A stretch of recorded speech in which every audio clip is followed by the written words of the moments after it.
Welcome to day 3 of our top 10 ways to store and preserve the Christmas vegetables.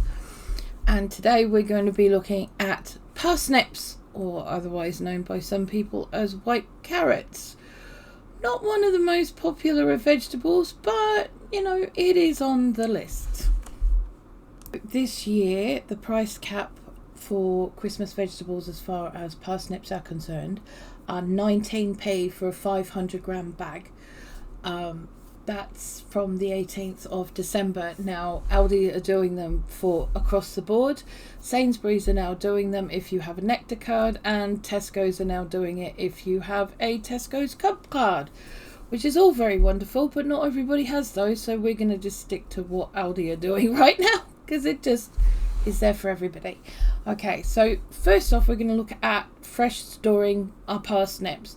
Now, like carrots, if you watched the video yesterday, you can store carrots in a box with layers of sand or sawdust with no problem, either out in a shed or in a cellar if you've got one, a root cellar if you're really lucky, or even in the coldest room of your house or cupboards in the kitchen, away from the warmest of heat sources. So as long as we're in a dark place with layers of sand or sawdust, you're pretty okay.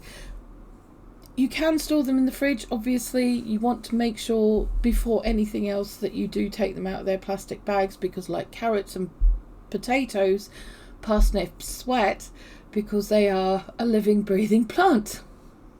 Okay, and we don't want them to go mushy.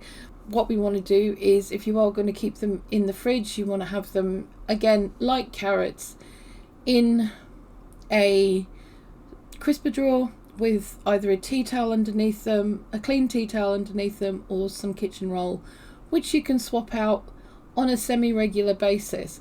They will only last for a few weeks, like 2 or 3 weeks in the fridge. They won't last as long as if you kept them, say, in the shed in layers. So that's pretty important. What I will say when it comes to parsnips though, is although you don't want them in an actual plastic bag, you do want to keep, maybe open up that bag so that it's a flat piece of plastic and place that over the top of the parsnips. Parsnips do actually prefer a little bit of damp, and if you grow your own parsnips you will know that you don't bring them out of the ground until the ground is solid and the tops have died off, because they get sweeter and better and store better the longer they're kept in the ground for. Obviously don't like freezing because then they're a frozen vegetable. So if you are pulling them out of the ground right now, I'd stick them straight back in your freezer once they're clean, obviously. But yeah, that's another way of doing it as well. So there we go, that's fresh storing your parsnips. Freezing your parsnips is probably one of the most popular ways of storing parsnips when you have far too many of them. Like carrots and potatoes, they need to be blanched before they go in. Not so much because of oxidation, it's just they are very susceptible to freezer burn, and will collect and expand if frozen in their natural state, causing cracking and not a very nice texture afterwards. Quite mushy actually, and putting your finger in that is not much fun. So please do blanch them first, peel them first, then blanch them. You can keep your peels, use them for later on when we're making soups. Okay, so you don't have to get rid of, you're not losing anything, let's be honest. Okay, so yeah, freezing, you put them in whatever shapes you want, it's not a problem. Just make sure to blanch them first. Make sure that they are completely dry, as in dry them out once they've been blanched, put it through ice water, drained off, and then put in, just pat them dry with a tea towel or an old tablecloth, depending on how many you're doing. It doesn't matter. If all you've got is kitchen roll, use the kitchen roll. But you know, just make sure that any residual water is not on them when you put them on the trays.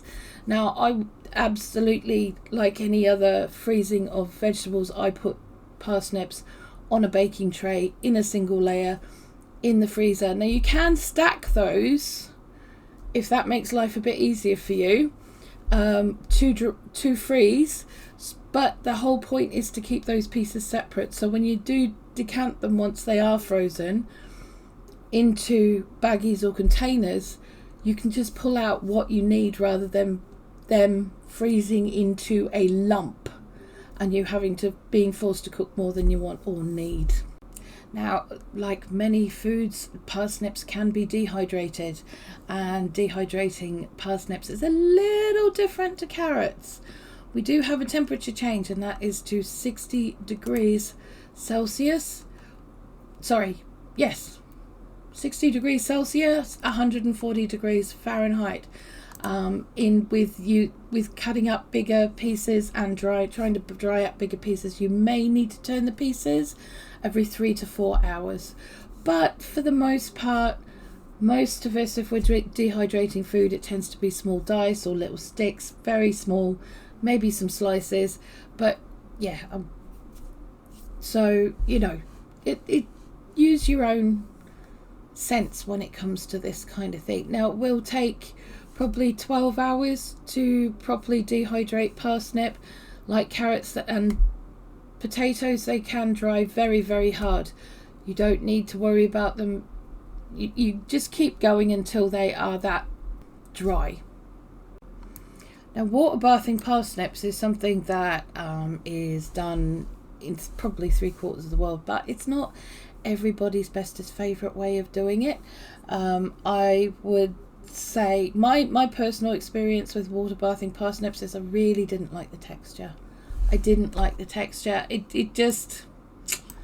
It went a bit too mushy for me. It wasn't something that I really enjoyed, and I have to admit that my favourite way of it, although people do it, they don't do a lot of it. They really don't. But like any vegetable, if you are water bathing and you're using pint jars, which are 1/2 litre, or a quart jar, which is a full litre jar, it's 2 hours with white vinegar or lemon juice and water, or 3 hours without. So entirely up to you if that's what you want to do. I've given you the instructions. It's pretty easy. It's just not my personal favourite. I have to admit, not my personal favourite. It really isn't. Possibly because, parsnips are not one of those things that really need to be canned, if that makes sense. You can do it if you don't want to be as reliant on your freezer, which is fine. There's nothing wrong with that. If you don't have the ability for dehydration, you don't have the room to store them fresh or a suitable place to store them fresh. Completely understandable, completely. And that's okay, all right? Just not my personal favourite, to be honest, and not something that I would probably go out of my way to do unless I had no other choice.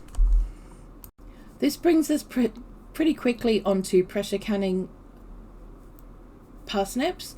Like you guys, if you've been watching the other 2 videos, you will know that I don't pressure can, so I can't talk on this.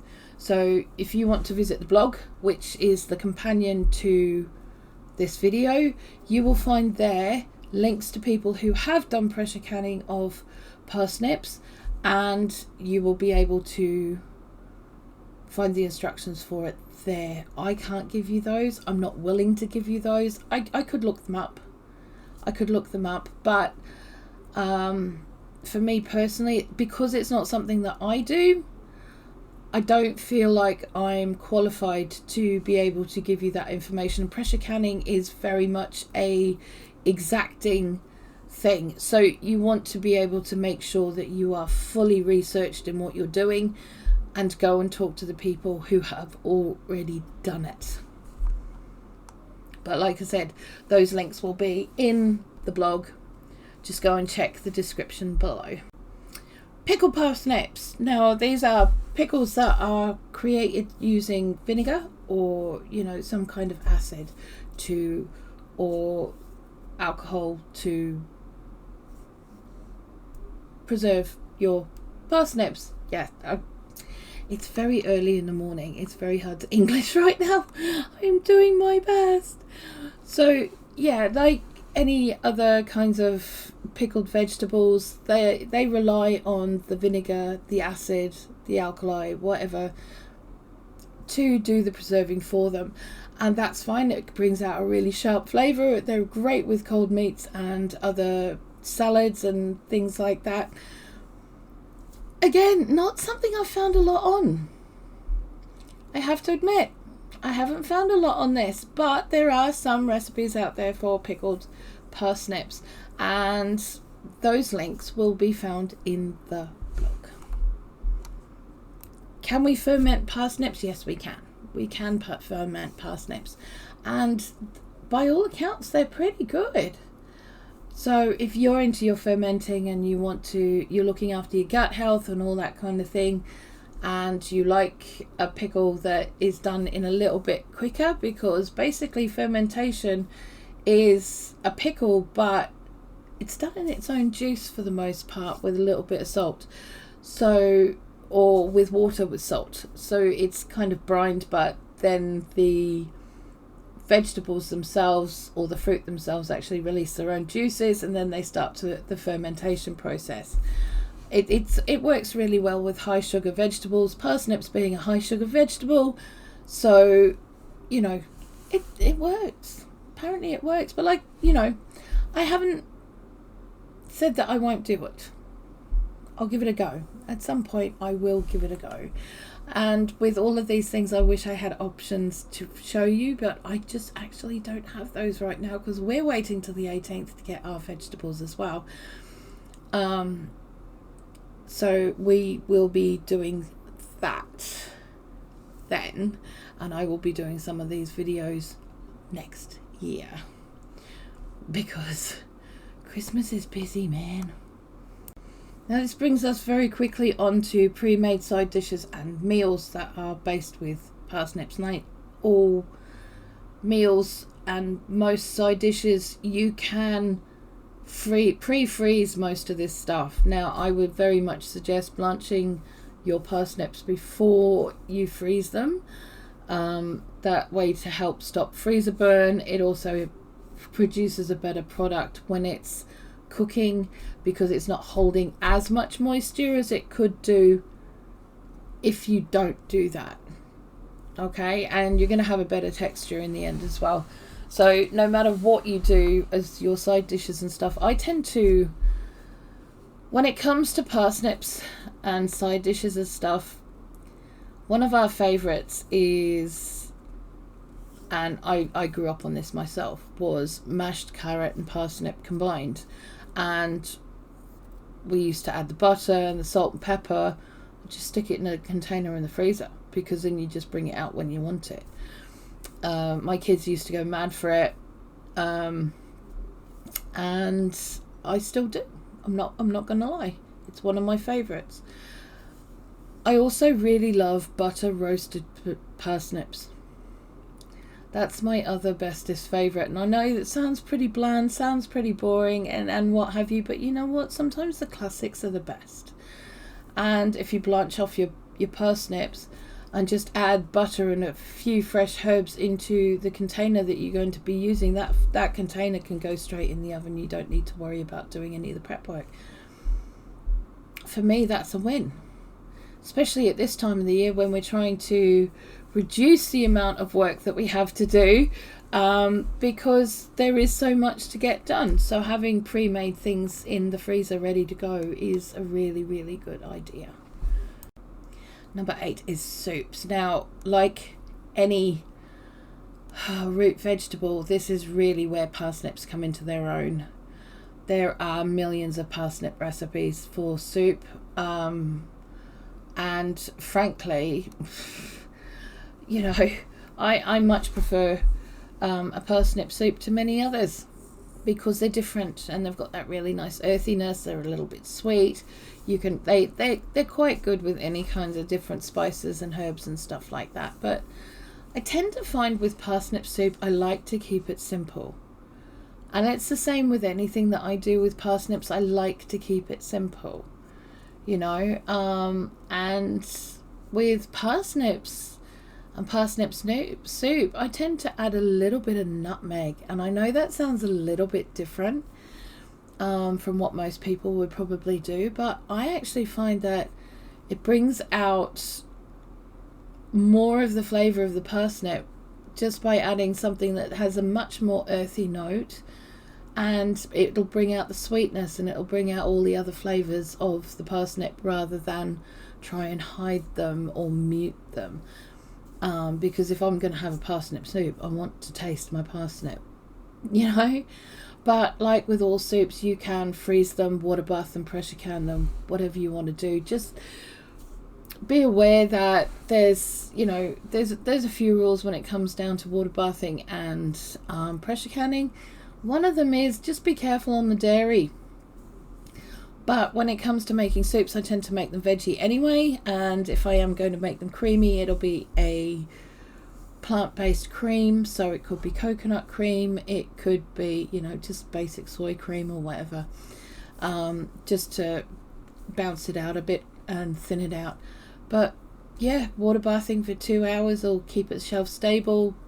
However you pressure can, there will be links to that in the description below, in the blog in the description below. But yeah,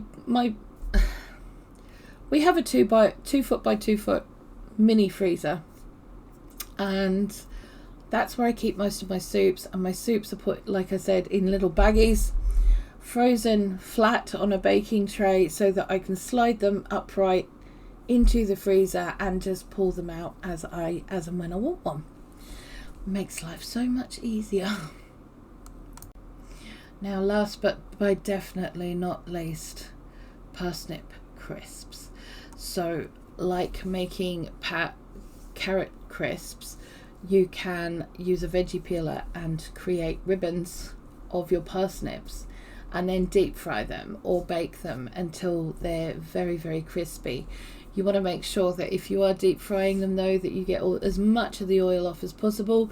But if they're kept in an airtight container, which probably won't last as long as you think it will, they will last for a few weeks. They will quite happily last for a few weeks. But honestly, they don't last. Not around here. Not given the opportunity to. I'm not going to lie. They really aren't. They're one of my favourites. And if you mix that, you have a handful of those and a handful of handmade carrot crisps, it makes for a really nice snack that's a little bit different and so moreish. I can't even tell you how moreish. So tomorrow we're going to be going through 10 ways that you can store and preserve Brussels sprouts, which is the next most maligned Christmas vegetable. What I do want to say, as with all of these videos, is please, before you do anything at all, do your own research. Research it as much as you possibly can, because without that research you can actually cause yourself some problems. All right, and I don't want that. None of us want that. So make sure you do your own research. If you're not sure about something, do ask questions, or make a small batch. If it's just about the flavour of something, make a small batch. Make 1 or 2 jars rather than 30 jars. Do you know what I mean? Because the last thing you want is to go, oh, actually, I really don't like that, and be stuck with 2 or 3 kilos of parsnips that you've just done something to that you're like, no, I don't like this, because they'll be stuck on your shelf for forever and they'll be wasted. So the whole point of this is so that we're reducing waste and making the best use of the vegetables that we have at the price we have, or if we've grown them, etc. You want to use as much of them as possible because they're great, let's be honest, and you've put all that effort in. Okay, so there we go. I will see you tomorrow. I love you guys heaps. Mwah.